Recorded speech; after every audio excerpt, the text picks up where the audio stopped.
എഞ്ചിനീയറിംഗിന് പഠിക്കാൻ പോകുമ്പോൾ വരെ നമ്മൾ ഒരു എഞ്ചിനീയർ ആവുക എന്നുള്ളൊരു എയിമോട് കൂടി ജീവിതത്തിൽ ഒരു പോയിന്റിലും എന്തെങ്കിലും ആവണം എന്നുള്ളൊരു ലക്ഷ്യത്തിലല്ല ഞാൻ ഇങ്ങനെ പോയായിരുന്നു. ഞാൻ എല്ലാം ചെയ്തിട്ടുള്ളത് എൻ്റെ ഇൻട്രസ്റ്റിൽ മാത്രമാണ്. അതായത് എൻ്റെ അടുത്ത് ആരും പോയിട്ട് നീ എഞ്ചിനീയർ ആവണം, ഞാൻ എഞ്ചിനീയറിംഗിന് പോകണമെന്ന് പറഞ്ഞപ്പോൾ എൻ്റെ വീട്ടുകാർക്ക് തമാശയായിരുന്നു.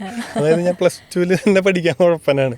അപ്പോൾ അവർ വിചാരിക്കുന്നത് ഇവനെ എങ്ങനെ ഞാൻ ആ സമയത്ത് ഞാൻ എൻട്രൻസ് എഴുതാൻ പോകാന്ന് പറഞ്ഞത് എൻ്റെ വീട്ടുകാരെ സംബന്ധിച്ച് നല്ല തമാശയായിരുന്നു.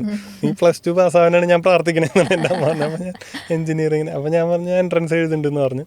അങ്ങനെ എൻട്രൻസ് എഴുതി ആ സമയത്തൊക്കെ റാങ്കിൽ ഏതെങ്കിലുമൊക്കെ വന്നാൽ കിട്ടും. അങ്ങനെ എനിക്ക് എഞ്ചിനീയറിംഗ് കിട്ടുക. എനിക്ക് ചെറിയ ടെക്നിക്കൽ സംഭവങ്ങളോട് ഒരു താല്പര്യം ഉണ്ടായിരുന്നു. ഞാൻ +2 ടെക്നിക്കൽ ഇതാ പഠിച്ചത്. എനിക്ക് ആ ഒരു വിഷയം മാത്രമേ താല്പര്യമുള്ളൂ. എൻ്റെ ഒരു പ്രശ്നം അതാണ്, എനിക്ക് ആ താല്പര്യമുള്ള വിഷയം മാത്രമേ ഞാൻ പഠിക്കുള്ളൂ. പക്ഷേ എഞ്ചിനീയറിംഗ് ചെന്നപ്പോൾ അത് മാത്രമല്ല, കുറേ പഠിക്കാനുണ്ട്. അപ്പോൾ എനിക്കൊരു പോയിന്റിലും എനിക്കറിയില്ല എനിക്ക് അങ്ങനെ ഇന്നതാവണം എന്നുള്ളൊരു ഇതൊന്നും ഉണ്ടായിരുന്നില്ല. പക്ഷേ കോളേജ് സമയത്തൊക്കെ ഞാൻ ഈ ഫിലിം ഫെസ്റ്റിവലുകളും ചിലതൊക്കെ കാണാൻ പോകുമ്പോൾ എനിക്ക് സിനിമയോട് ഒരു ഇൻട്രസ്റ്റ് തോന്നിയിട്ടുണ്ടായിരുന്നു.